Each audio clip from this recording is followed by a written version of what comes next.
What's up, everybody? Welcome into another edition of SSPN Live. Apologies for the little delay there. We've been getting into a habit of doing that, Ethan, but today I had a little bit something that made me run a little late. And then on top of that, I noticed that we got some new studio features that we're not even going to use, but we wanted to check out before we went live in our streaming software today. But more importantly, Ethan, we're here to talk some more Spurs basketball. Absolutely. It's what we do best, Jude. It might be the only thing that we do well.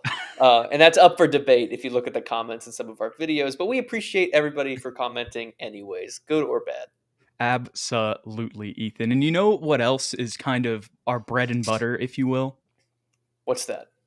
And that is talking about the actual Spurs roster and people who Ah, are really on the team and yeah. really on contract. And that's what we're going to do a little bit later today.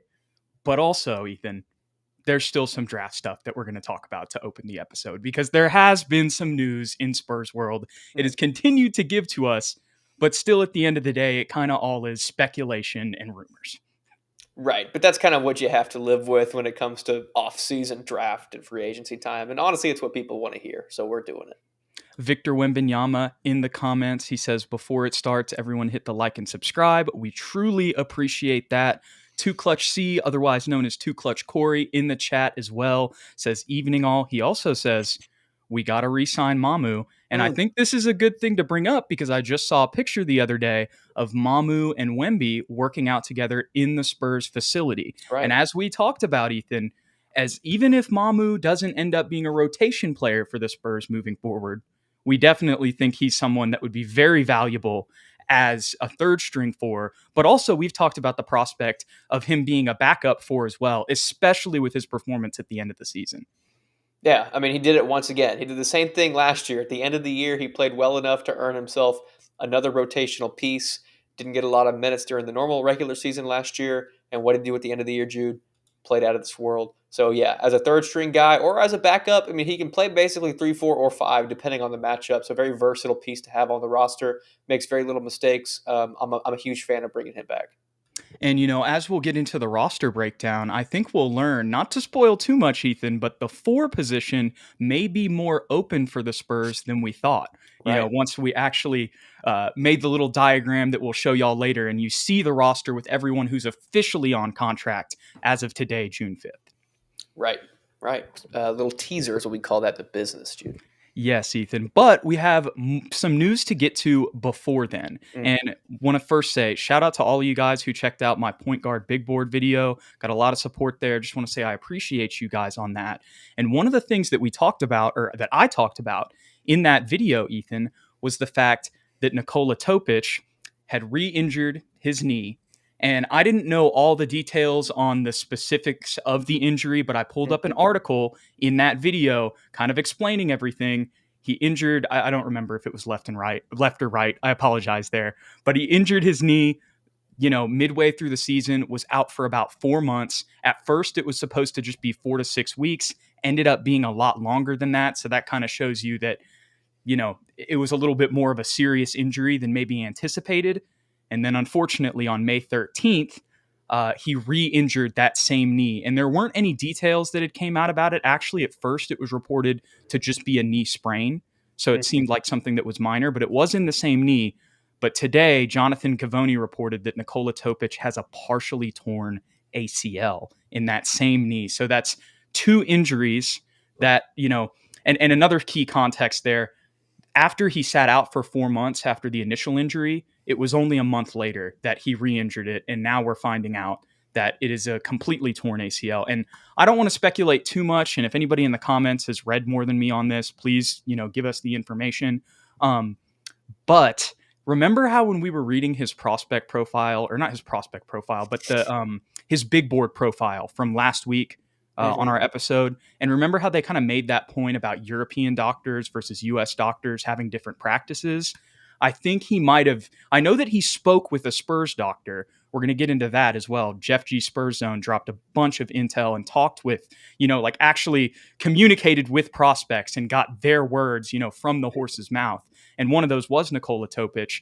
And he did meet, he said he hasn't been before this, or I'm going all over the place here.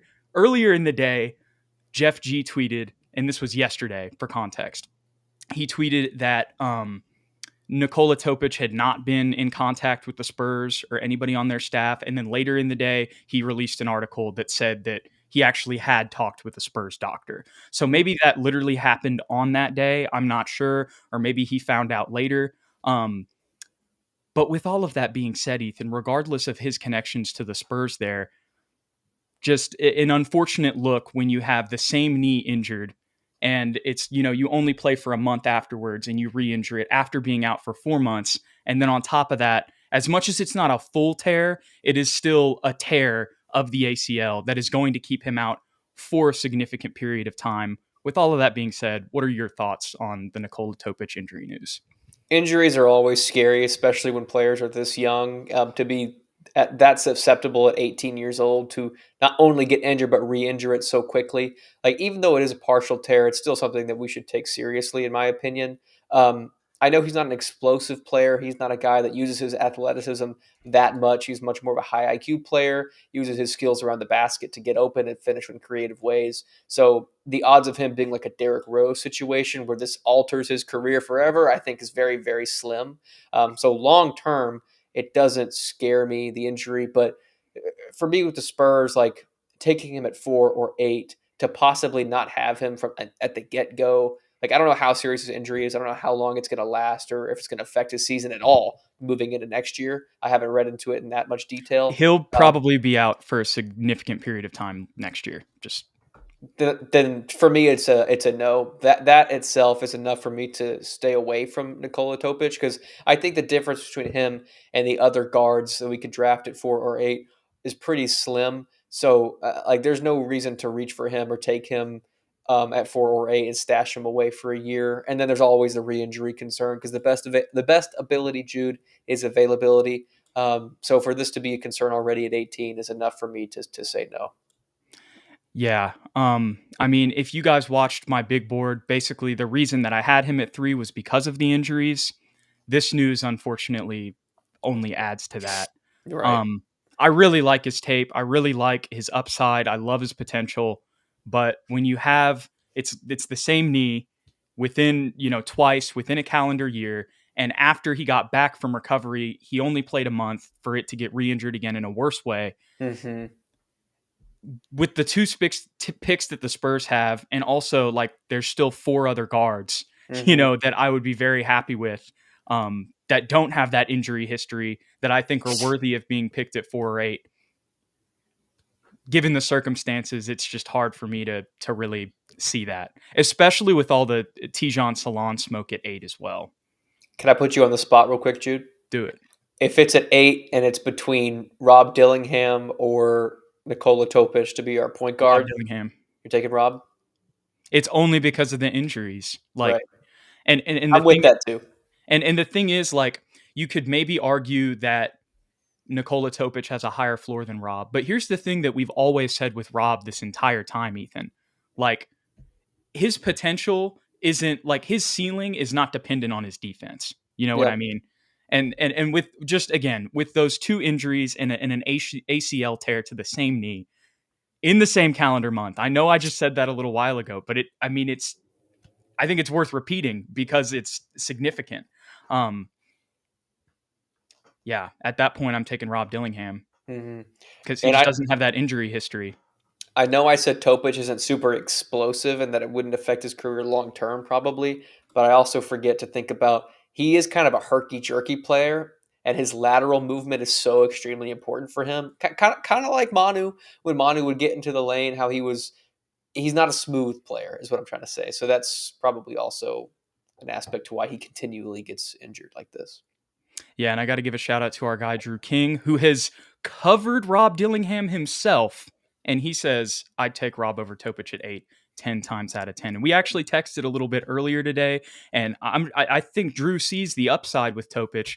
But when you factor in the injury news we got today, It's tough, man. I really feel bad for him because I don't have anything necessarily in his game that, I'm Mm-hmm. criticizing. But I just feel like, I feel like Rob Dillingham's a safer bet at that point. He played a full season in the SEC despite, the frame deficiency and didn't have any injury history. Only silver lining I have for Topich in this injury is like he can do the LaMarcus Aldridge, go sit in a chair at the free throw line and just practice jump shots sitting down. And maybe by the time he comes back to the NBA and he's ready to play, he's a sniper, and that part of his game isn't like at all a worry. Um, Yeah. but yeah, that's the only thing I can think of. And also him going to a more competitive team as well. True, very true. But yes, Ethan, any final thoughts on the Nikola Topich news today? It's tough, but I think that this eliminates one player from possibilities, I think, for the Spurs. I completely agree. And just to clear up some of the confusion that we had earlier, I'm going to bring up Jeff G's tweet. I misremembered that a little bit. So his initial tweet yesterday on June 4th said, Nikola Topich tells me he has not had any contact with the Spurs, but the Spurs team doctors have acquired about him / his health. So that is what's the word? The confirmed version of what I was trying to say earlier. There we go. And oh my goodness. See, this is the new setup, Ethan. I didn't even mean for it to Oh, be this is this way. cool. This is cool. I kind of like it though. Look at the background. Yeah, Yeah. but there is the tweet right there. Now, to be honest with you, okay. I was like, I don't know how to take it off now in this new studio for a second, but I just figured it out. So that's good. But the next thing on our docket, Ethan, is our man Lou from Miami Heat Beat and Playoff Foul also dropped his big board, which we're going to take a look at. So I'm going to go ahead and pull that up. And, we can just kind of jump into the conversation because I know who he has at number one, and that's Stephon Castle from UConn. I know we've been talking about him at nauseum, Ethan, but just so I can pull this big board up here, what are some of the things that have, over just this past month or so, really elevated Stephon Castle, in your mind as a prospect for the Spurs, especially potentially at 4? The first thing was really Coach Lou and his argument for why Stephon Castle is his number one guy on his big board, which we'll see in a second. But it's his defense. I said at the very beginning of our offseason discussions, defense and three-point shooting needs to be a high priority for the Spurs. Defense at number one, and he definitely solves the defensive needs. He's extremely versatile. He could definitely guard 1 through 3, potentially 4. I know he was at 6'7" in shoes, Jude, according to the combine results. Very athletic player, very high IQ player. I think what we saw playmaking wise from high school and in the brief glimpses that we got at UConn, he can absolutely play point guard position for us if we were to draft him. I know he wants to be a point guard. That's been made very clear by him and his team. I think the Spurs are a good fit for him at that spot. But he also has a versatility to play 3 in the rotation. If we were to draft another point guard, say a Rob Dillingham as well, I don't think we're going to do that. I think we're both hesitant at that point to do something like that. But it's nice to have a player that's versatile enough to provide that need, to answer that need.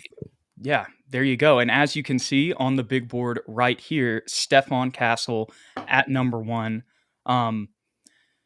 He was one of the, you could argue that he was the best player on the national championship team. I know obviously Donovan Clingan has an argument for that as well.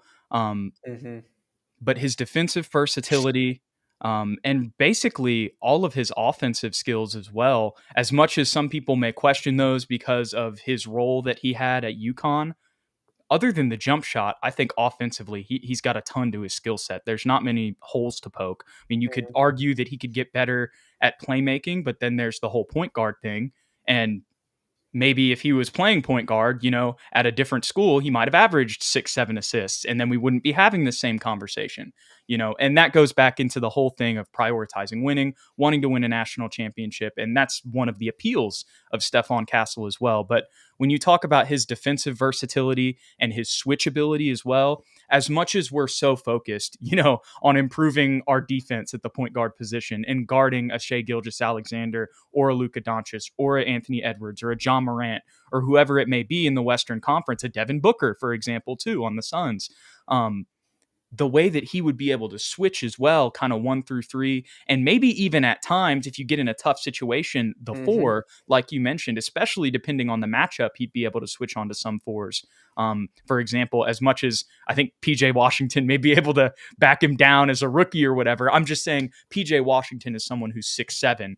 That wouldn't be that much of a height disadvantage for Stephon Castle if he did, unfortunately get in that situation on rotations. But that's the appeal of his frame and his size. And kind of the last thing that I'll say about Stephon Castle, Ethan, is just that I said this in my big board as well.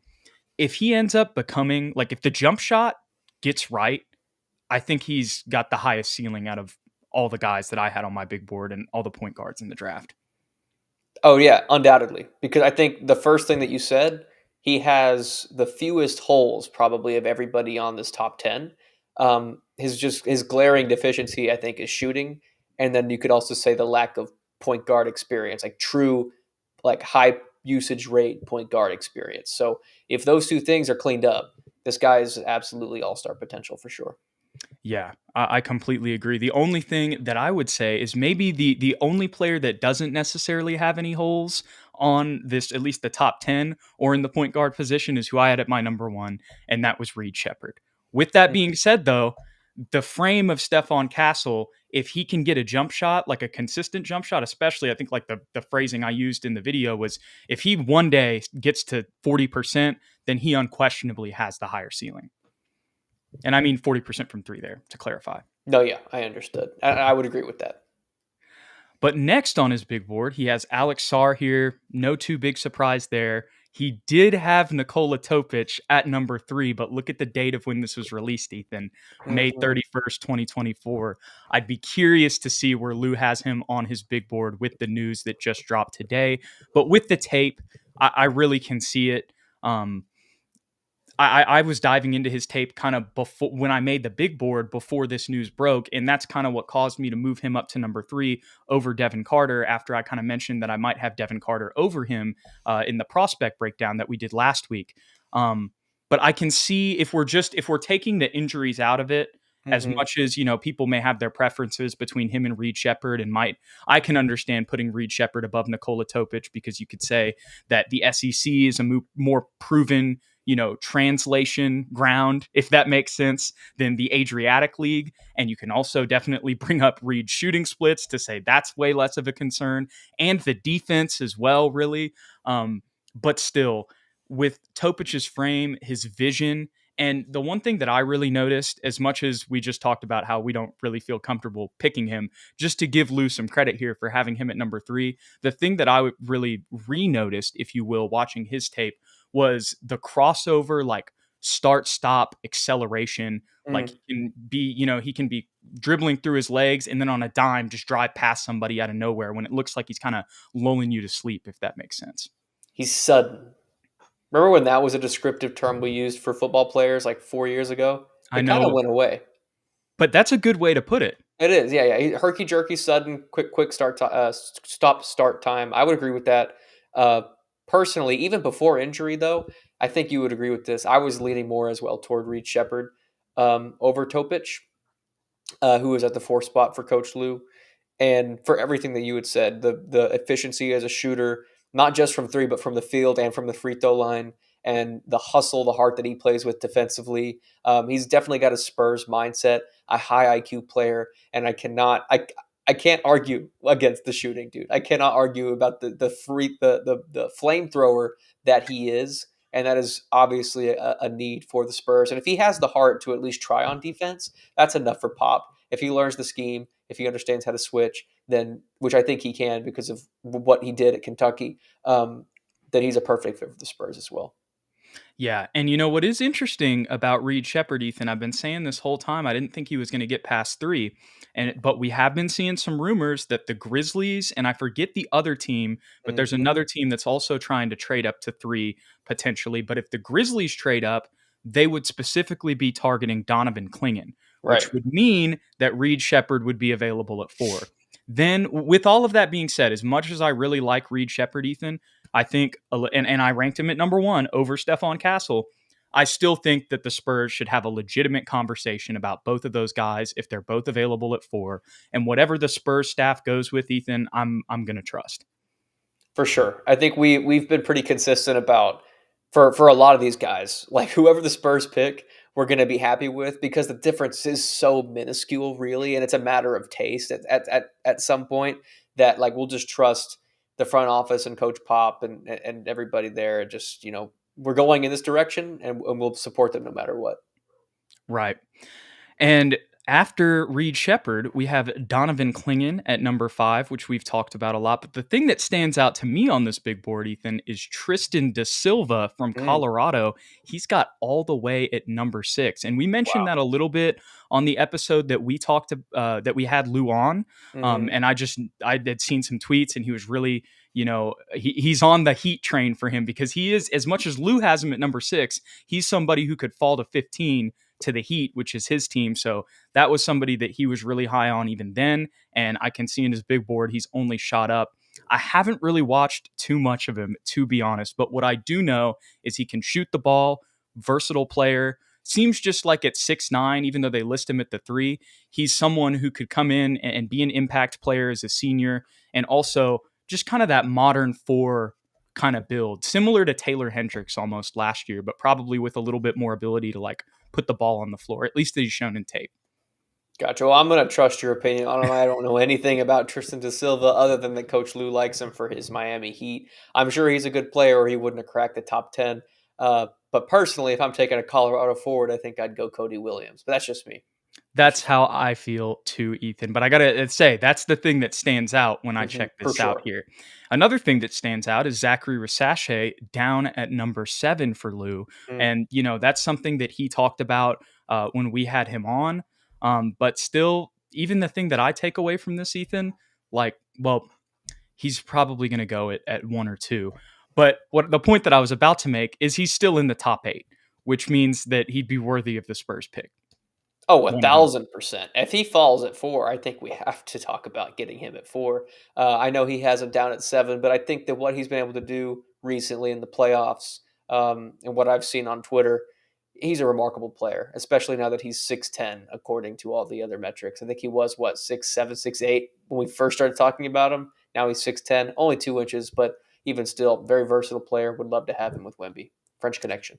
Absolutely. And, another thing with Zachary Rasache, Ethan, is there have been some reports from Jonathan Givony as well as others. I'm forgetting some of the other names, but like mainstream reports coming out that the Spurs do have interest in maybe potentially trading the 4 and the 8th, or the 4th and the 8th pick to Hmm. move up in the draft to go to number 1. And I just remembered, Ethan, I've actually got that screenshot, I believe. Yes, I do.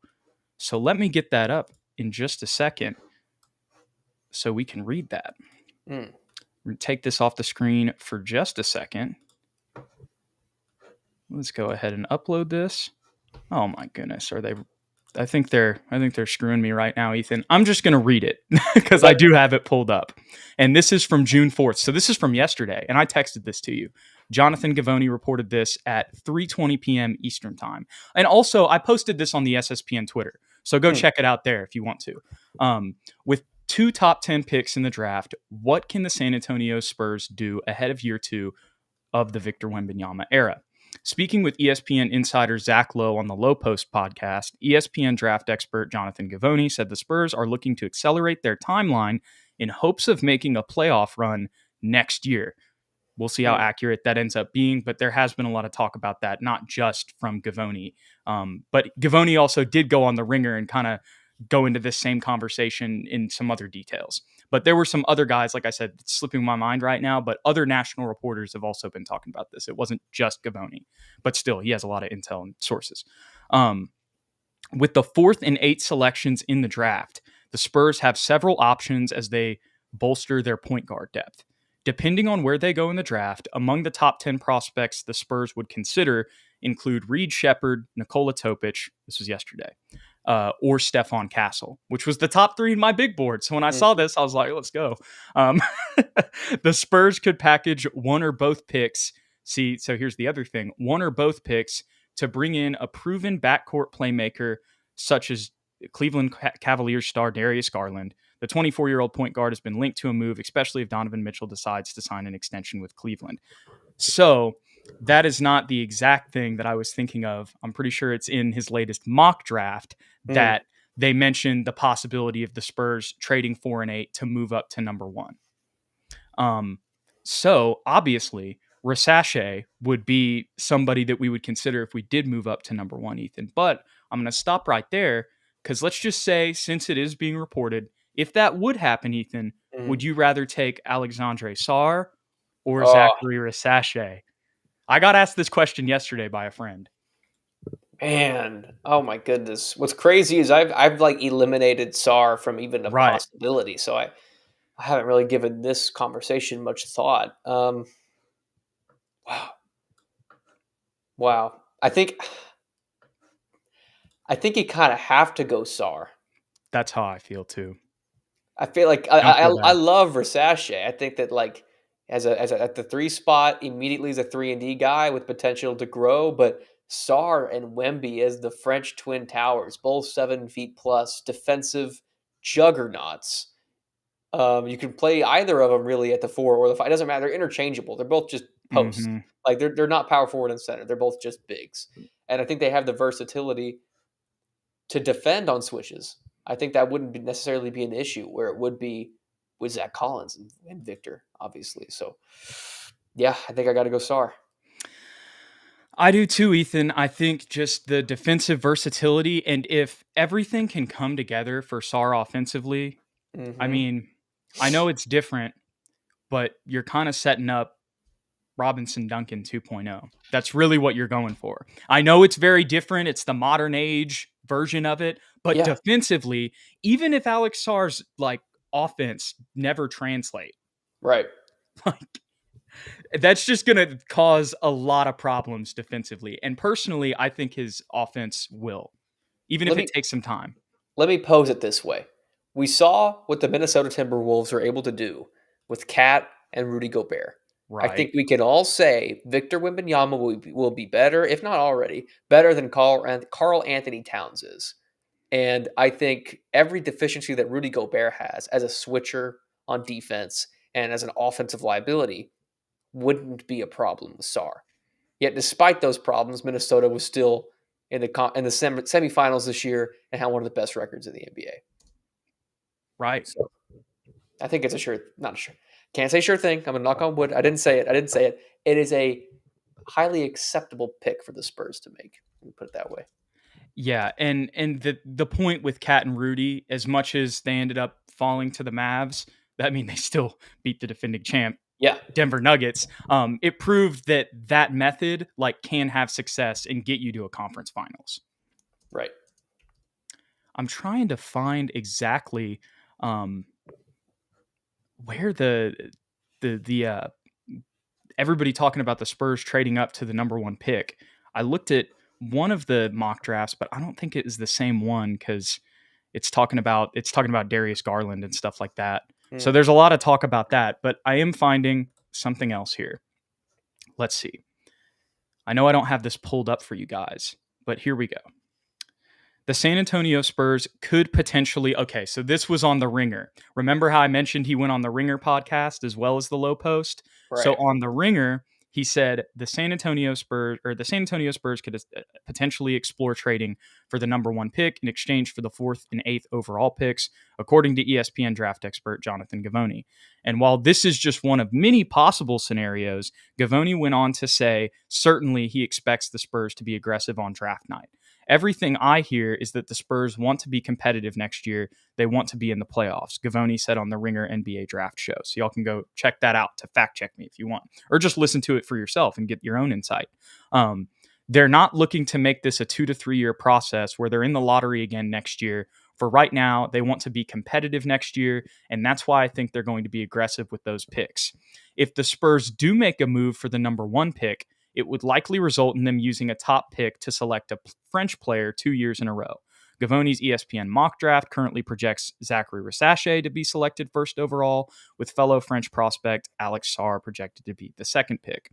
Rasache is playing small forward for JL Borg, where Sarr played power forward and center for the Perth Wildcats. Sarr has spent a lot of time on number one projections in mock drafts, but Rasache has since overtaken him on ESPN. So he said that on the Ringer's NBA draft show is where he suggested that they might move up for one of those guys. So Mhm. that is something that maybe could potentially be in play. And I think the reason that it is legitimate, Ethan, I'm not saying it's going to happen, but there's a real possibility of like that trade maybe happening is one, because of the French connections. And if the Spurs are sold enough on a Rasachet or a Sarr, they have the assets to go do it. But the more important thing is, Ethan, we have leverage with the Hawks. We have picks that we can give them back that they want. Mm.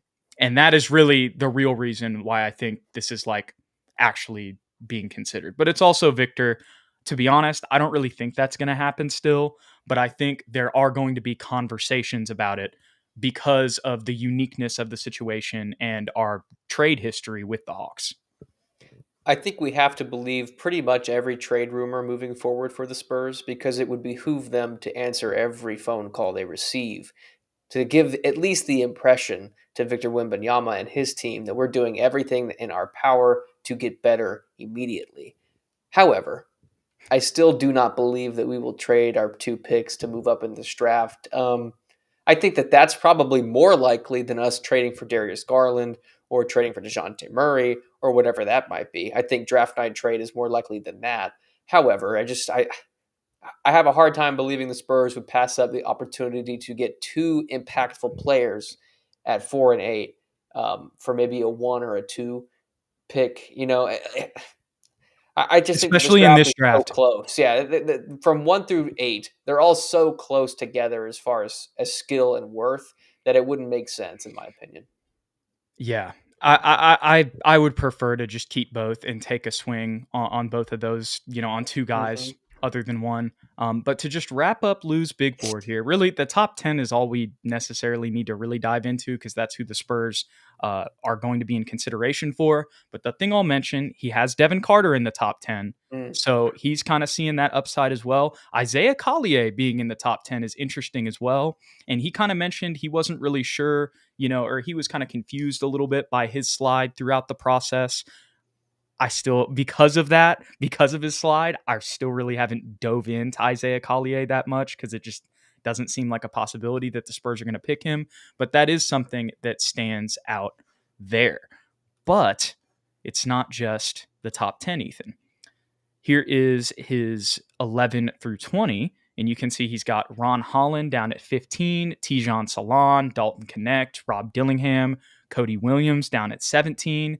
Those are all guys that we could potentially pick. But I think the one that stands out for me here, Ethan, is Nikola Topich's teammate down there, Nikola Jurcic, if I'm pronouncing that correctly. I think that's how it's pronounced.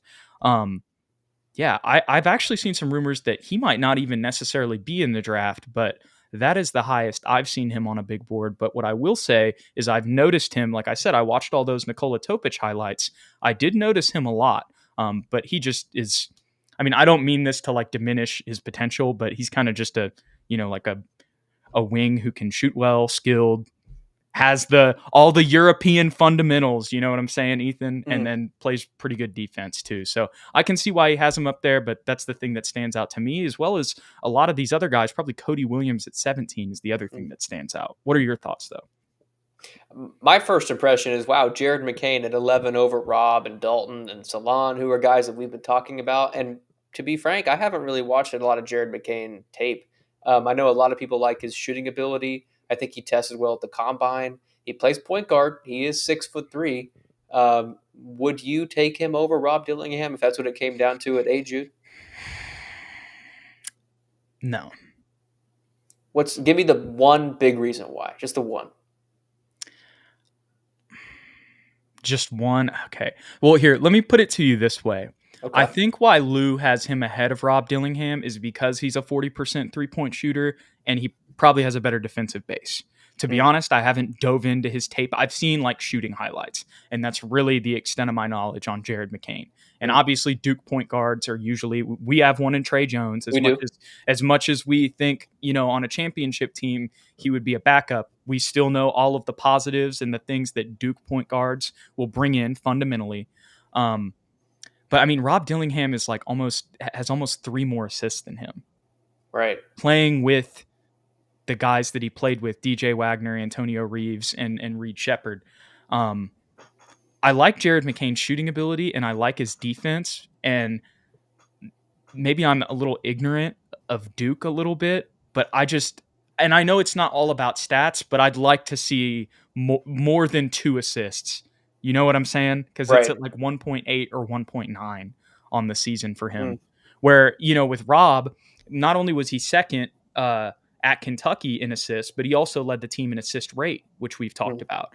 So I think the main reason that I would have Rob over him, despite defensive concerns, is one, their frame.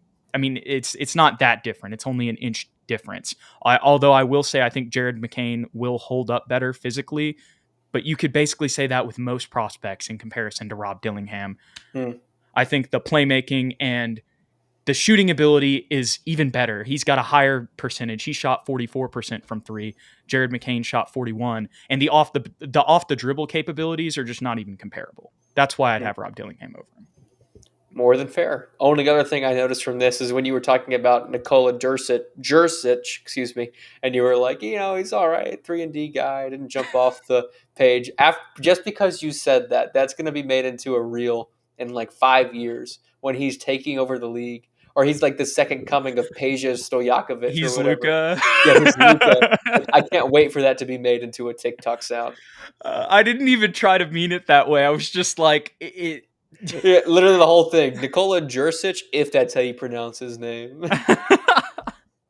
I don't even know. I was actually trying to make the point that he was the other guy who showed up on the tape with Nikola Topich. But I'm just messing with you. No, but I see what you're saying. Right. Oh my gosh. Anyways. Yeah, that would be, now I feel like that's like destined to happen. Anyways. We got to pick him now. Just checking out the rest of this because our guy Lou asked us to. Here is his 21 through 30 on the board. The one thing that I will say, Bub Carrington. I know he's listed as Carlton, but his nickname is Bub. I've seen a lot about him, and I don't really think he's going to be in the range where the Spurs are considering, but he's just another point guard in this draft that I like. Whoever ends up getting him, he's going to be solid. I haven't really done a super deep dive on his tape, but I did watch a video from No Ceilings and read an article about him. They really like him. He's got pull-up shooting ability, defense, size. And Kalel Ware, that's somebody else that I've, we haven't really dove into too much, Ethan, but a lot of people are high on him. And then I just noticed this, Jacoby Walter, all the way down at 28 for Lou. That's probably my biggest surprise on his big board. I can see it to an extent because maybe Jacoby Walter just ends up being a 3-and-D shooting guard, and that's his ceiling, because there weren't a ton of flashes of him putting the ball on the floor at Baylor this season. But at the same time, I think that's someone who I would probably at least have in the top 20 on my personal big board. Well said. I'd probably agree with that. And I think Kalel Ware, let's go back to him real quick. No, for sure. I think he's got like a lot of talent, and a lot of people do like him. I've seen his name in the comments a lot when we're talking about bigs, especially. But I think, I don't want to assume, so if you don't know the answer to this either, we'll drop it and we'll move past. But I think his problem was like attitude issues or like hustle issues. Did you hear that too? Kalel or Jacoby? Kalel. Am I making that up? I haven't heard that, okay, but I haven't. Move away from it then. Right, but I could have also just not seen it too. I thought I heard that, but like I said, it could have been in my somebody head else or something. Yeah. So let's move that away before someone takes that and runs with it. I was gonna say if it was Jacoby, I definitely haven't seen anything there, but I haven't dove into Kalel enough to even give an answer. No problem. But Ethan, we went a little bit longer than we wanted to here, and I was just thinking about, okay, we're gonna scrap this Blake Wesley article that we've pushed back so many times. But then I remembered, okay, we put it in the title. If we put it in the title, we got to talk about it. So we're gonna run through this real quick, and then we will get to the Spurs roster breakdown, Ethan. And this kind of will lead in to the Spurs roster breakdown. So let me go ahead and find that real quick. I know this is from Jeff Garcia from Ken's 5, who we were just talking about a little while ago. And I'm glad that I'm going to his Twitter account, Ethan, because there was some other stuff that I forgot to mention in regards to stuff that he has been posting. And that was yesterday. If you were on the SSPN Twitter, excuse me. I have my notifications on, Jude. There was a lot of stuff that I retweeted, so I'm going to read through that real quick. Tijan, so this is one of the tweets from yesterday. Tijan Salon told Jeff G that he did speak with the Spurs ahead of the NBA draft, and he also said that Victor Wembanyama is an inspiration to him and that he talks with him. So that's probably why he has been considered so much at number 8. Another thing here, this is another thing that Gavoni said on the Ringer NBA show that I'm seeing on the SSPN timeline. Every free agent, every veteran guard, they all want to play with Victor Wembanyama. Right. And that ties into what you were mentioning earlier about how, we kind of have to give more credence to these rumors now with Wemby on the team. Credence. I gotcha. I like that word. Okay, we talked about Nikola Topich. Now here's what Rasache has to say about the Spurs. Zachary Rasache tells Jeff G that he is aware that the Spurs were scouting him. However, he said that he did not meet with the Spurs, but that his agent met with teams there scouting him. So he didn't meet with the Spurs, but he also didn't meet with any team, but we did meet with his agent. Here's the rumor mill, Ethan. It was Jeff G. Spurs possibly exploring packaging first-round picks for the Hawks' first number 1 overall pick.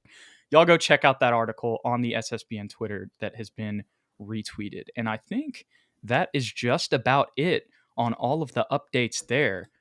And to be honest, Ethan, it's been so many weeks since we've wanted to do this Blake Wesley article that I'm not exactly sure where I have it saved. I might have to go through our texts to pull it up, Ethan. But while I do that, what were some of the things that you saw Blake Wesley progress in this season? Because this article is about to talk about his offseason. And what are some of the things that you feel like, after watching him this year, should be his focuses for the season?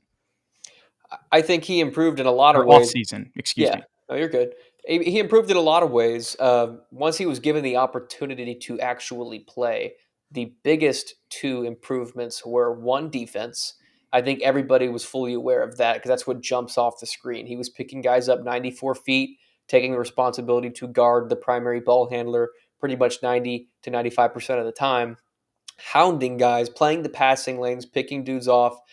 It reminded me a lot of a young DeJounte Murray. I know DeJounte Murray kind of gave us all a little bit of a bad taste in our mouth because of what he said about the Spurs in the past, but we can't deny how good he was at defense, especially when he was young and growing with the Spurs. So that's what it reminded me of. And then secondly, and this might even be more important than defense, just decision-making.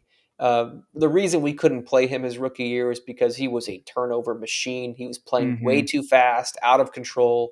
His handle was not clean. He was getting picked easily in the half court. This year, he fixed that completely. I think he averaged less than a turnover a game this year, which is very impressive because I think he averaged like 3 or 4 last year.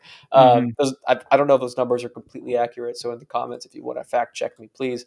But ultimately, making the right pass, getting out of his own way, playing under control, and not looking to do too much. I think those are the 2 biggest focuses for him this season and why he was able to get significant minutes. Absolutely, Ethan.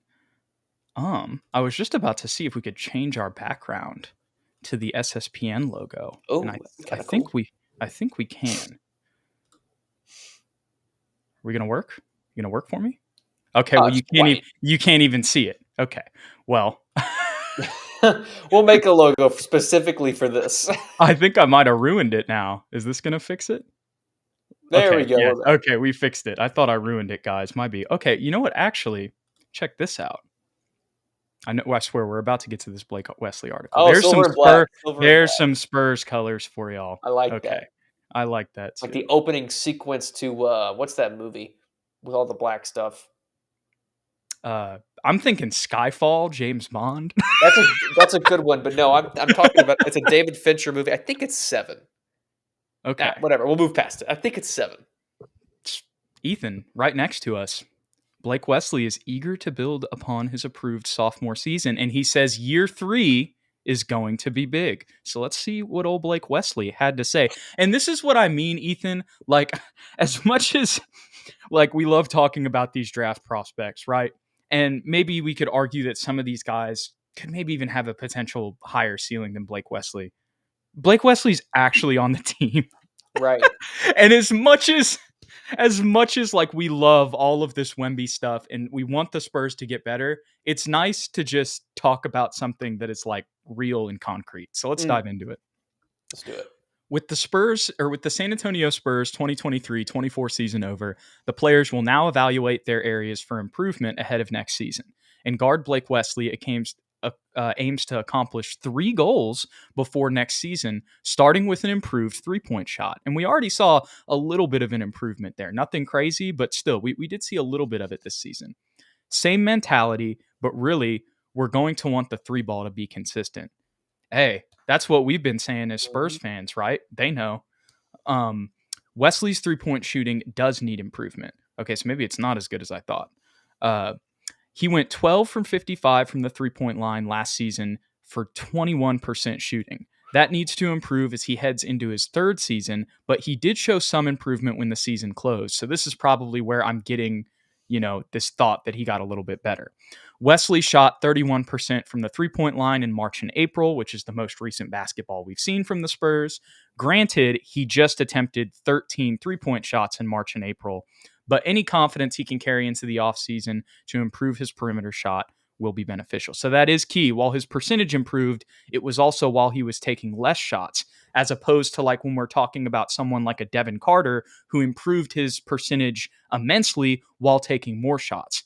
Jeremy Sohan did that, not to the same extent that Devin Carter did in college, but he jumped up 6 points in his percentage from last season, from 24% to almost 31%.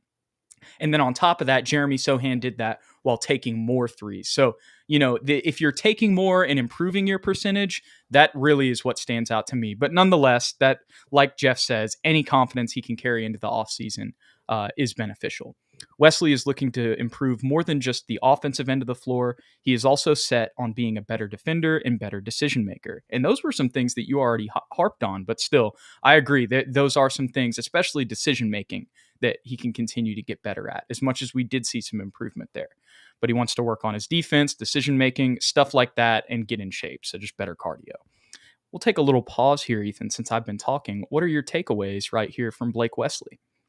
3-point shooting. I'm glad that it's an emphasis. I understand what you said. It did get better. It looked better. He kind of changed his approach. He was stepping into shots, getting his feet under him, setting his base before releasing it, and that's when we saw the improvement. But obviously, continue to work on that, and his offensive game will open up from there. For sure. Decision-making has been his focus since entering the league. That makes sense with this Notre Dame tape. He emphasized learning to make the right reads while in the G League with the Austin Spurs, which showed throughout last season, especially in Austin. He averaged 3.0 plus assists per game. This is, I think, on the actual Spurs in the season's final 3 months, including 5 assists in the regular season finale versus Detroit.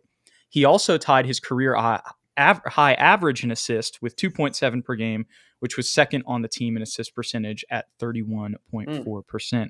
Now, I will say this is Blake Wesley's 2nd season, right? Mm-hmm. So he just averaged the same. I like what Jeff's doing here. He's trying to give him props and hype him up. But to be fair, if he tied his career high, that just means he averaged the same as last year. Right. But the assist percentage, like we used that number with Rob Dillingham, that does stand out with him being second on the team. Wesley also made tremendous strides in his defense, which caught the attention of his teammates and coach Greg Popovich. Just being a pest on the defensive end. Man, we did see that, Ethan. Mm-hmm. He's always been like that, and that's the energy we need from him, said Devin Vassell. He was confident offensively. He always busts his butt on defense, Greg Popovich said. Wesley recorded 29 steals last season and uses his quickness on defense to make life difficult for opposing players. Also the ball pressure, too. I saw a lot of that last season, as well as the lateral movement. He also averaged 2.2 deflections per game per 36 minutes and contested 2.3 3-point shots. I definitely see the deflections. That's something that, like the tape, when I think of Blake Wesley from last season, that's something that stands out.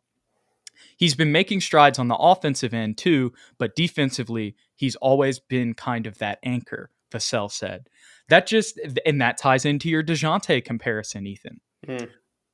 And as we wrap up this article here, the Spurs used Wesley more as last season progressed, and his time in the G League ended with 61 games played in San Antonio. His usage rate spiked in April from 17.6 to 17.6 from 13.5 in March. The team trusted him to back up Tre Jones and be that spark plug during games on both ends of the floor, closing the season on a good note. He posted 17 points at home against Detroit, along with 3 steals. He only turned the ball over once against Denver on March 12th. That was a win, I'm pretty sure. And once against, actually, now that I think about it, I think our win might have been a little bit later in the season, but maybe that was a win. I can't remember. And once again against the Pistons. He also shot 78% versus Detroit in a win. That play left him excited and confident for year 3. Year 3 is going to be big, he said. I'm excited and ready to get to work after a break. Great written article. We finally got to it, Ethan. We did. It's been a long time coming. Like, everyone knows that Blake Wesley's my surrogate son. I love him. I've been a huge fan of his since we drafted him, since we saw him break out in the summer league, and obviously his rookie year was bad, but he's made strides. He stayed confident. I love his personality. I love the way he answers post-game press conferences and at the practice facility as well. He's got a lot of confidence. He's got unnatural speed and athleticism. So if he can hone it all together and continue to work on his decision-making, get better as a three-point shooter, and stay confident, I have no doubt that he can absolutely be a key part of our roster moving forward, especially as like a backup combo guard, really. He can play 1 or 2. And if Malachi Branham continues to struggle into next season, then there's even more minutes and opportunity for him to be a scorer off the bench. Yeah, and I don't mean to smile when you're talking about Malachi Branham potentially struggling, because I want Malachi to live, be everything that we want him to be. But the reason that I smirked a little bit is because we're about to do our offseason roster breakdown, which we haven't done, to kind of set the stage for who's on contract heading into the draft. So I'm going to go ahead and pull that up here, Ethan. It's just going to be a little picture here that'll probably go across our faces. I thought I could share the notes tab, but I think it'll probably pull over to the side, right? With a little better. Let's see if I can do that. I don't think I can. Yeah, no, we can. I'm sorry. This is right over our face, but y'all can hear us and y'all can see it, and that is the most important thing. You can see Ethan a little bit more now. But look at the 2 position, Ethan. Yeah, I see it. If Malachi Branham continues to struggle, and say we pick a point guard, we could easily, you could move Blake Wesley to take his minutes and then play whoever you drafted at the 1. Absolutely. And let's be completely honest, Blake Wesley and Malachi Branham are pretty much the same size.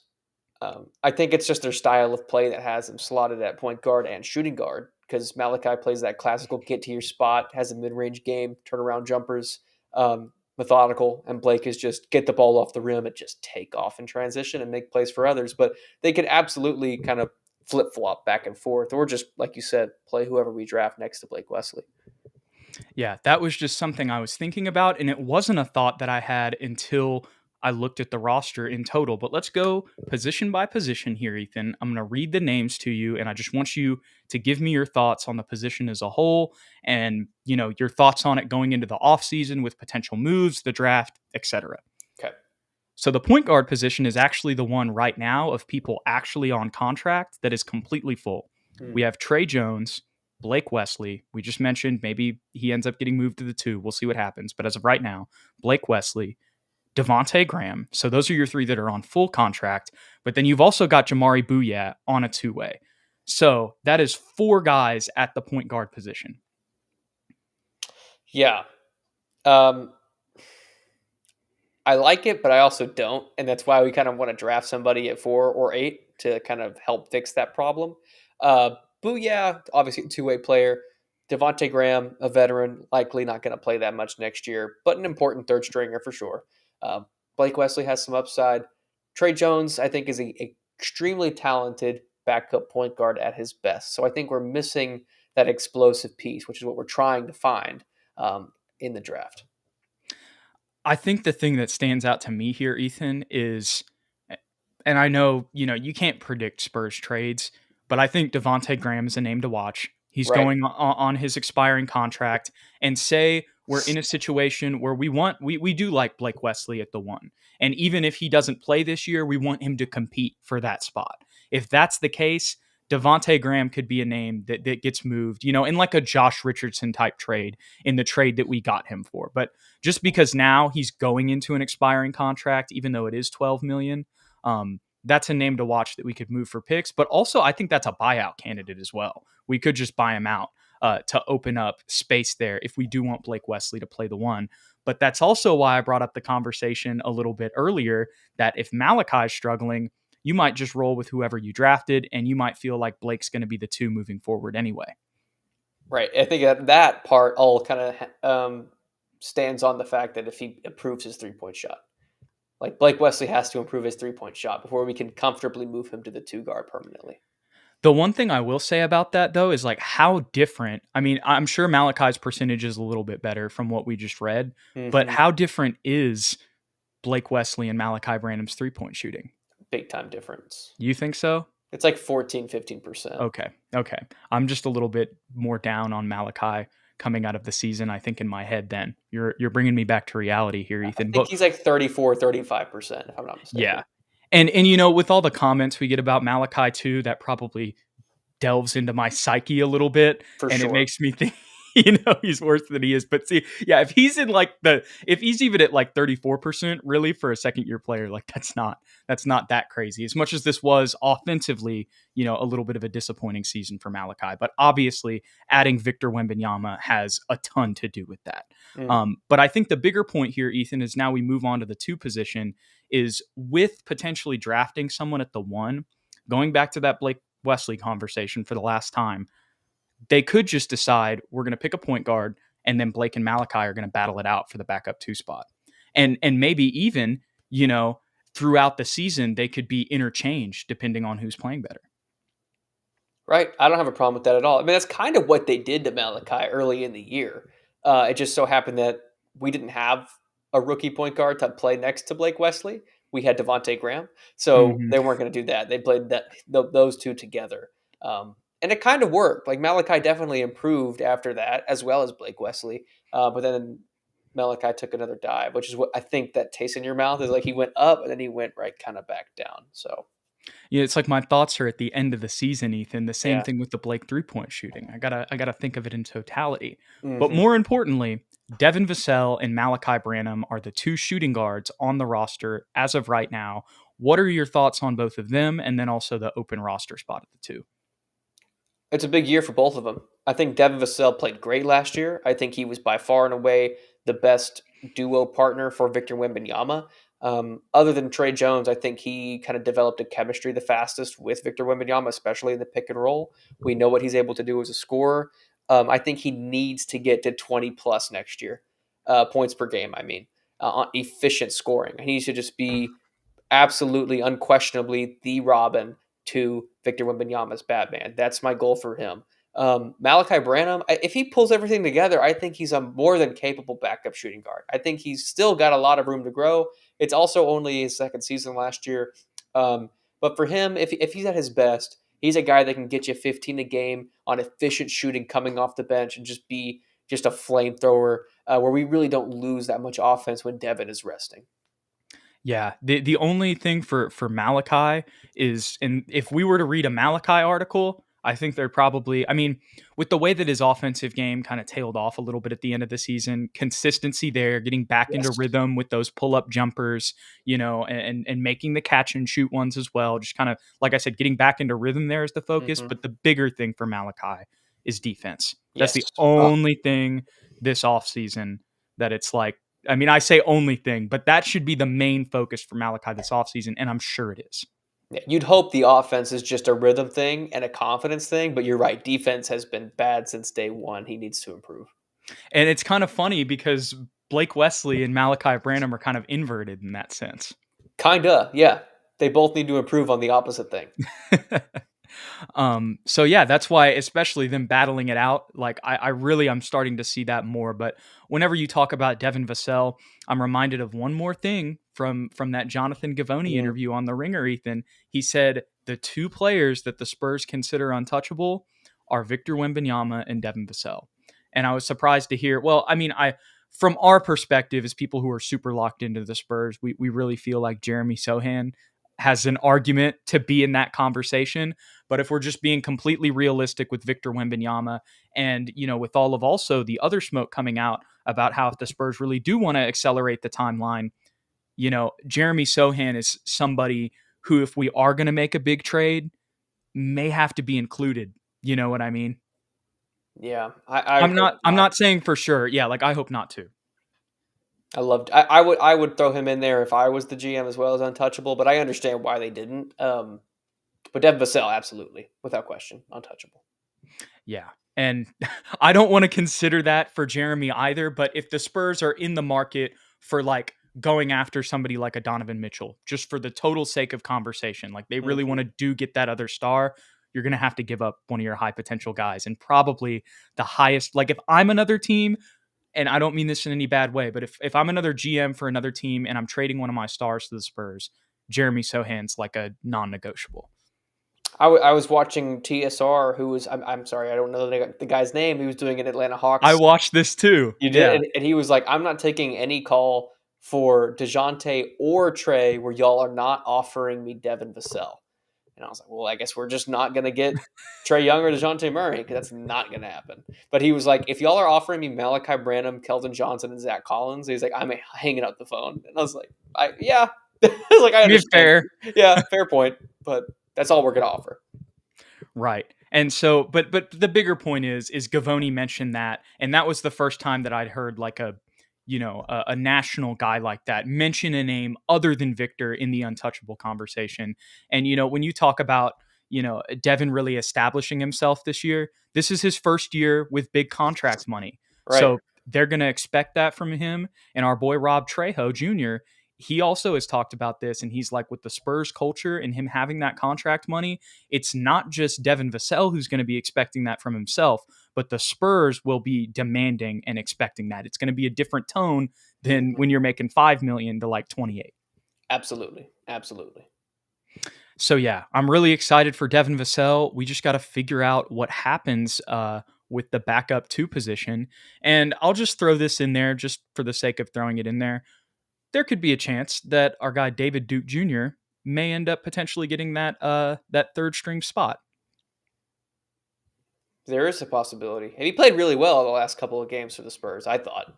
And played really well in the G League as well for the Austin Spurs. I don't know for sure if that's going to be a thing, but if we don't try to like upgrade the backup position and we roll in with like a Blake Wesley, Malachi Branham type deal where we're not necessarily maybe like we're not like full at the guard position, whether that's the 1 or the 2.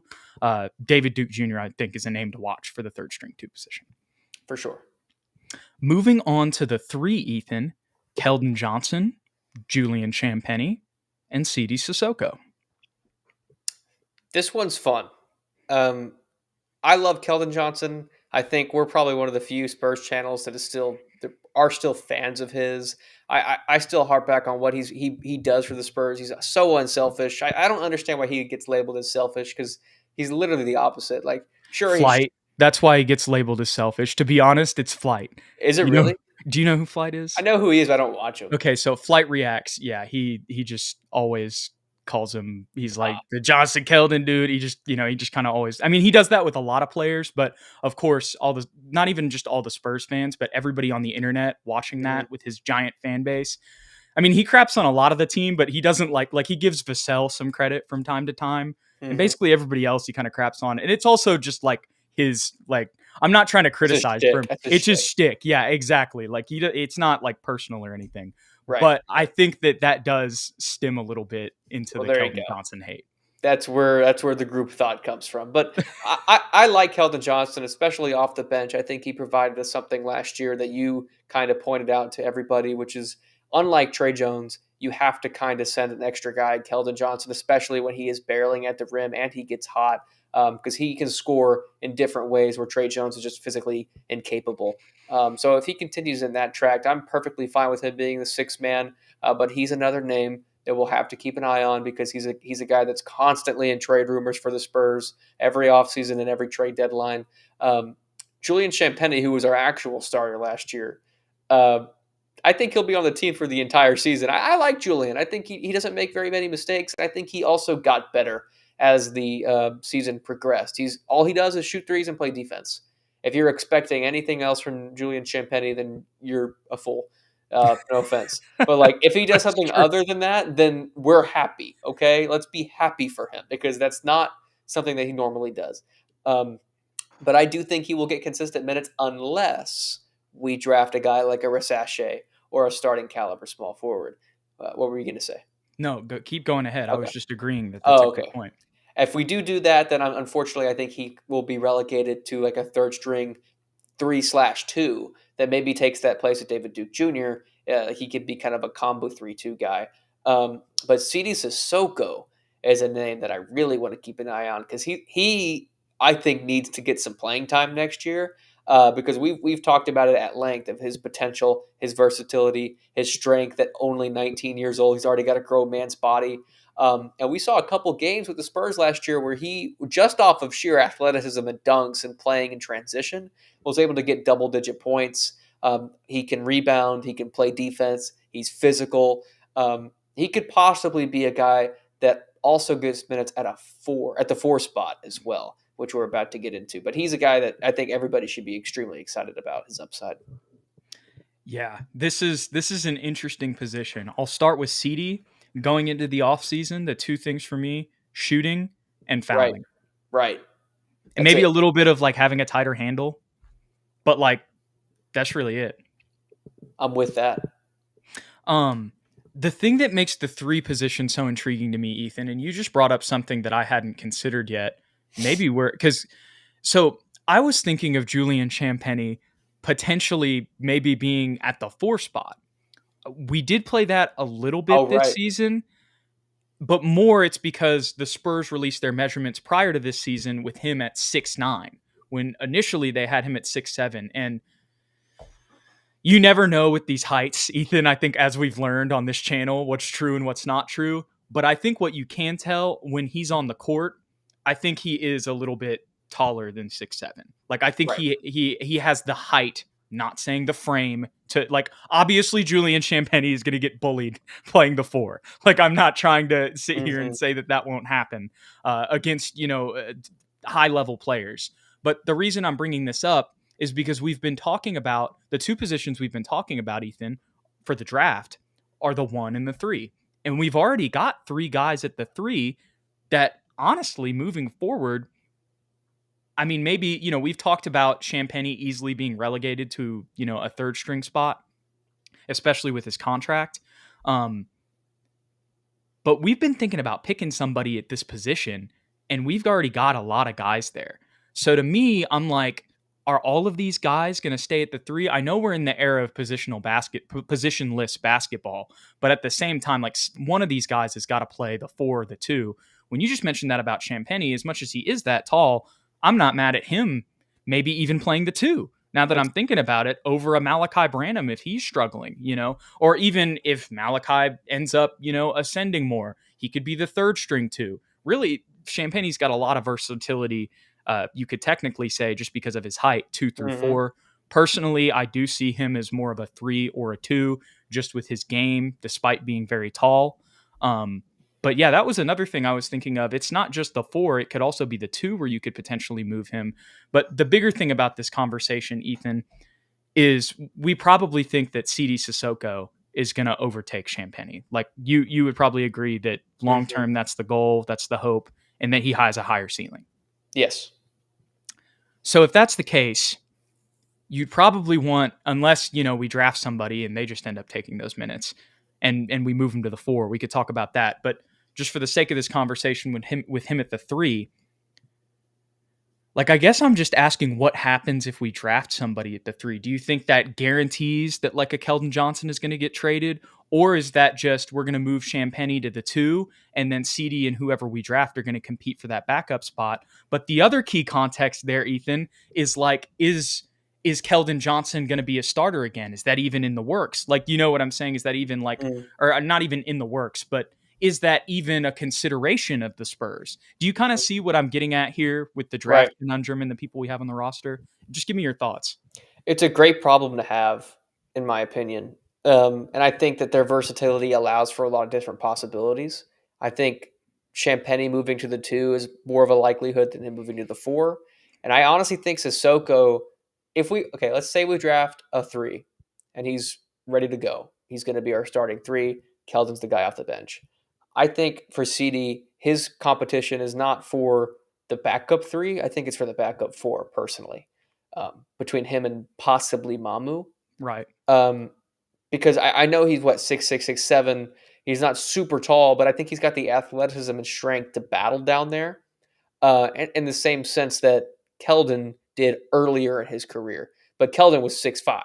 I think Sissoko has more upside to defend bigger guys, also just stronger. So to me, that's probably the solution. But it all depends on who we draft. And unfortunately, we really have no idea who we are going to draft because that's the Spurs. For sure, Ethan. And the 4 position that we get into here in a second, I think we'll open up that conversation a little bit more, and maybe give us a little bit more thoughts and maybe clarity on that. But the last thing I'll touch on with CD Sissoko, you mentioned his size and him potentially playing the 4. We played Shetty Osman at the backup 4 for most of this season. Right. He's 6'7", 230. CD Sissoko was listed at 6'7", 225. So that's essentially the same frame that we've already played there before. But I do still feel like CD is naturally, more of a 3. I think he can play the small ball 4. And if that is the situation, I do want it to be off the bench. But at the same time, it's just, it's going to be interesting to see how it all plays out, Ethan, because again, I do feel like his full potential would be as a 3. I would agree. But that moves us to the 4 position, Ethan. And there's only one person on contract. Well, there's technically 2, but one's on a 2-way, and that's Raekwon Gray coming back. Him and Jamari. He's Bobby Portis Jr. Say his name right. Raekwon Gray. I'm forgetting that we're going to give Dominic Barlow a max contract, though. Oh, that's also true. Yo, my boy Barlow. Should we just have our moment right now and accept it, that it's probably done? I hope it's not. But it probably is, right? It probably is, yeah. Cue the Titanic music, man. I hope he gets a roster spot somewhere else, and he will be my Eubanks forever. And he really will fulfill his destiny as the next Eubanks by leaving the team. Yeah. Get meaningful minutes on a championship contender. Do us proud, Dom. Actually, Drew went to Portland first, which was like the worst team in the league, remember? And then he got traded to Phoenix. So go to the Wizards, Dom, and get traded to the Nuggets midway through the season. Hey, Bilal Barlow powerhouse in the East. I like that. Watch like 2 days later, Spurs have signed Dominic Barlow to 2-year deal. Barlall. Oh, but also with Mamu, man, with the pictures we just talked about him, that's another thing. Like, in all seriousness, as much as I love my boy Dom Barlow, I've loved the saga we've had with him. With the Mamu thing, that also only adds that's probably not going to happen, especially with the way that he played. But here's the more important thing, Ethan. Enough about Barlow. Jeremy Sohan is the only 4 we have on the roster. Right. So the other thing that has popped into my mind draft-wise, and I'm going to dish it to you after this, a lot of the 3s we're thinking about picking are pretty tall. So like, say a Rasache falls to us at 4. Maybe he's just going to end up playing the 4. Maybe not necessarily starting immediately, but you know what I'm saying? Because he would be taller than a CD. He wouldn't have the same physicals, though. So that is also true. But also then if you're picking him, he's probably going to be the starter anyway at the 3 regardless, now that I think about it. I think so. I think Ejon Salon. Go ahead. All I was going to say, I was literally going to say what you think. The only guy I think that we could draft that would play the 4 over the 3 is Salon. Otherwise... No.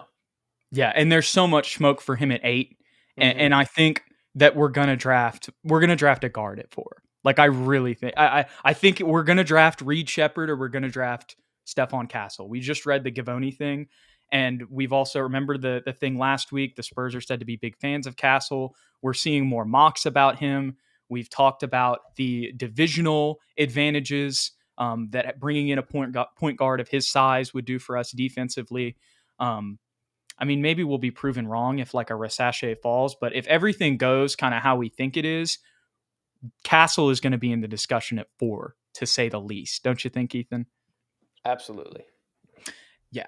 So with that being said, we're probably going to go with a wing at 8, which makes the Salon thing even more of a possibility. Maybe it's somebody else that we end up, going with. But if we get Salon, like you said, when I looked at this roster, Ethan, the first thing I thought was like, oh, Tijon at 8. Like, that's really what I was thinking, because I didn't realize how open the 4 position was. Right. Because maybe there's even a world where we just want to play Keldon and CD at the 3, and we like that. And last year, Champagny was just a tank move in reality. You know what I mean? Imagine. Like, if we start Keldon Johnson next year, that will confirm that Champagny was just total, like, that was just a tank move. Or CD, dude. Imagine if we started CD. I wouldn't be mad at that. I think he's going to have to adjust, but I also think that him in the starting lineup would kind of, well, I think it depends on who our point guard is. Because the thing is, if you have CD and Castle, as much as defensively that sounds awesome, shooting wise, we still have the same issues with It's even worse. with Castle, Sohan, and CD. Yeah, all on the floor. Then you Devin. literally just got Devin. Yeah, like and Victor, but Victor's still like kind of getting there percentage wise, So That'd be awful. Yeah, never yeah. mind. No, we're not doing that. I like how we both had that initial gut reaction. But final thoughts on the 4 position.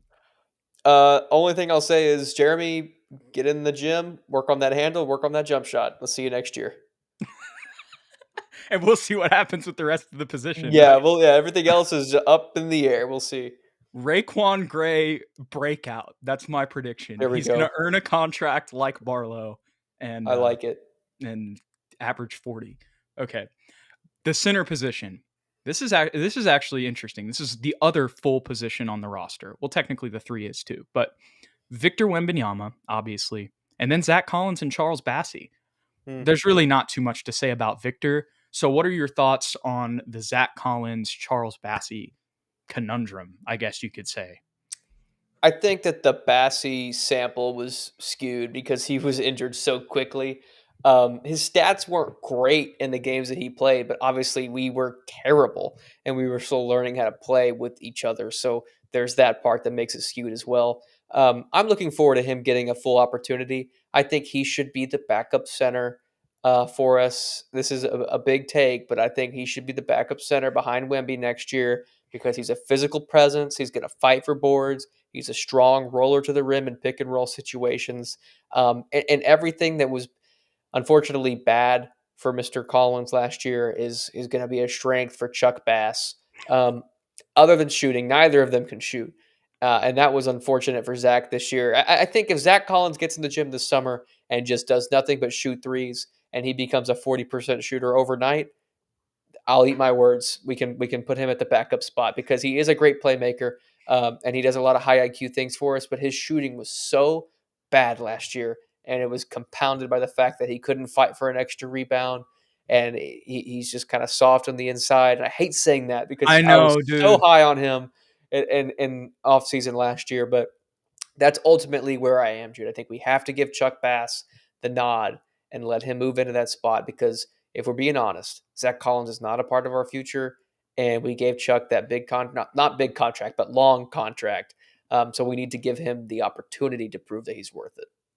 He also, as much as he has had some injuries, he still has an untapped ceiling at like 23. Yeah, he's younger. And I don't even know if I'd call him injury prone. Like, he had one. Did he have a bunch before that I'm not understanding? I think last year he had one, but I could be misremembering that. Who knows? Maybe they're right in the comments. I wouldn't know if I'd call him injury prone yet.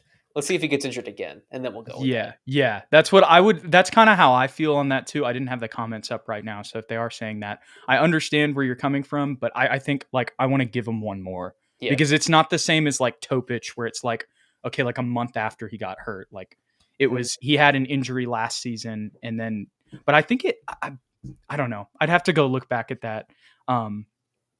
Because we just picked him up. We picked him up from the 2-way contract, and I don't know. Maybe I could sit here and wonder for forever, Ethan. But to be all honest, I just need to go back and look it up. But I could be wrong about that. Hmm. But more importantly, to wrap up this episode, I understand where you're coming from. I had the same thoughts, and it just goes back. It's almost like similar to the Klingon argument. And I'm Yeah. not saying that Charles Bassey is the same player or will have the same ceiling as Donovan Klingon. I don't think he will. He's a little bit smaller, but he's also more physical than Zach. He's going to be able to hold his own on the boards more. And another thing, Ethan, everything that you said, I basically echo. The run, jump, and dunk physical center, that's essentially that's the things that we needed off the bench. And those were the things that unfortunately we weren't getting from Zach. And the counter argument to that is, okay, well, he can stretch the floor to kind of mitigate those things. And unfortunately, it wasn't successful this season. But what I want to get back to, and this will be the last thing before we wrap up. Remember last year going into the offseason when he said that Zach was the 5 of the future? Mm-hmm.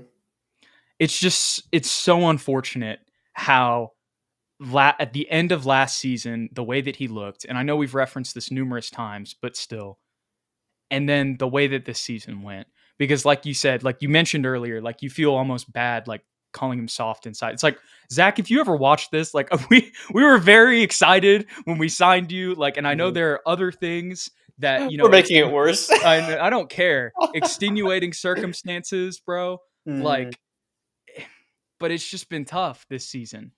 Mm-hmm. They're just, that was the clear deficiency watching the game. But Yeah. like there were he did have some injuries this season, right? Zach? Yeah. Yes. Yeah, very minor. Like he ended up coming back. It was that time when when we were talking about Barlow. That's Yes. the thing, Ethan. Like when we legitimately have an argument about Barlow, like, and the interior defense looking better with Barlow in there, it tells you something. And maybe he comes back next year and it was just, a rough year and he's fully Mm-hmm. healthy and he ascends. But last year was the year where we felt like that was going to happen. It was like Mm-hmm. we had the benefit of the doubt. And then just this whole season, it was a whole sample size of roughness. And unfortunately, kind of for his career, even when he was in Portland, now that I'm looking back, that's been the story kind of. Yep, it has. And I do want to rephrase one thing before we begin to wrap this discussion up. But I said soft inside. He's not soft. He was easily scored on in the paint. Let me put it that No, way, because he's not a he'll soft player. yeah, Yeah. no, he's not soft. He will tell somebody off. That is a fact. You were just talking about interior defense and Yes. unfortunately being physically, Outplayed. Yep. yes, at times. All right, Ethan. That pretty much wraps up our roster breakdown going into the draft. Any final thoughts on that as we wrap that up? I don't, but there's not another topic after this, is there, Jude? No, there's not. Okay. Do you have any final thoughts on that before I bring something up? Ooh, okay, so you have something to talk about. It's gonna take literally a minute and a half. Okay. Okay. I'm just interested to see how the main thing that I'm looking at is the 3 and the 4. Mhm. Because I think we're going to draft a 1 regardless. And because of Blake's combo guard ability, like I can see all that playing out, or we just, we buy out Devontae or trade him for a couple Mhm. picks. Like I can see how that plays out, but I'm really intrigued to see how the 3 and the 4 position plays out. And it may just be as simple as we're going to take Salon at 8, like all of the smoke. Mm. And the quote that I brought up earlier of him talking to Jeff G, saying he's been in contact with the Spurs and he talks to Wemby all the time. Well said. That would be my final points as well. Now, this is gonna be quick answers. Okay. NBA Finals prediction. How many games? Who Ooh. wins? I'm rooting for the Mavs. Mhm. I think Celtics in 6. Celtics in 6. You ready for this? Go for it. I'm gonna go Mavericks in 7. I'm here for it. I think it's gonna be an extremely competitive series. Fourth quarters will be big. I That's all see I'm gonna that. say. I'm going to say one last thing on the finals. Okay. Derek White. Oh, yeah. Actually, Celtics in 4. Derek White MVP. Derek White finals MVP guaranteed. I don't want to hear anything about Kyrie Irving or Luka. is it Don something? It's Derek White's era. I don't want to hear anything about any other Celtics players when the leader of the team, It's Derek the White. best player on the team. Right. Derek White, 1,000%. Bald Hey, Derek, don't mess with him. let me say though, I saw this video today because we're talking about this. As much as this is a Rockets player, Jabari Smith Jr. asked Jason Tatum a question about expectations and how maybe like what should a player do like with their mindset. He like went to the press conference as an NBA correspondent. You know, they kind of just let him do this, but he asked a question to Jason Tatum, and it was like a genuine, legitimate question because he was a number 2 pick. He was like, "What would you say to a player who going into their 3rd year, who's had super high expectations, who maybe necessarily hasn't reached them and wants to get there?" Because that's a similar situation as Tatum. Although I think it was a little different with the Celtics, you know, They were good right away. Eastern Conference Finals run. Yeah, with him being so young. But he gave a great answer to Jabari Smith Jr. And it was a real cool, like humane, genuine NBA moment. So y'all should go check that out. As much as it was a Rockets player, and I'm not the biggest fan of the Celtics sometimes, and even Tatum's antics on the court, that was like I gained a lot of respect for Jason Tatum in that answer. And also he in these last couple of series, man, I just talked about the antics. I feel like that's lessened as he's got older, and like his efficiency. Yes, there's still some games here and there, but the point I'm trying to make is Jason Tatum is an incredible player, one of the best players in the league, top 5, most likely. Shout out the Boston vendors outside of the arena selling Kyrie sucks jerseys. Hysterical. Go I'm here Kyrie. for the toxicity. Go Kyrie, and I love Derek the most on the Celtics, though. There we go. I think it's a great way to put it. We appreciate all of you guys hanging out. I know we only really got to comments at the beginning, but as you guys can tell, as we're almost an hour and a half into this thing, Ethan and I had a lot to talk about. Ethan would shut up. No, that's not what I mean. We had a lot to talk about, and if we go to the comments, you know, every single time after we finish a segment, that's going to make this thing 2 hours, and we do have other things to do. But we appreciate you guys so much for hanging out with us. If you enjoyed the content, be sure to hit that like and that subscribe button below. I also saw, Ethan, I missed this. I'm not wearing my hat today. I'm wearing a different hat. But I saw somebody in May went and bought one of our t-shirts. Or went and bought not one of our t-shirts, a trucker hat just like mine. So we truly appreciate anytime anybody does that. So be sure to check out our merch in the QR code or the link in the description or the channel description. It's only going to be the summer that this hemisphere gear is going to be out, Ethan, because once we figure out that next city edition, we're going to be changing up the logo and dropping some more as well. We appreciate you guys so much. And the last thing, if you want to stay updated with the show, follow us on X or Twitter at SSPN on YT, at Jude McLaren, and at Ethan_Quintero. We appreciate you guys. We'll catch you on the next one. Go Spurs, go.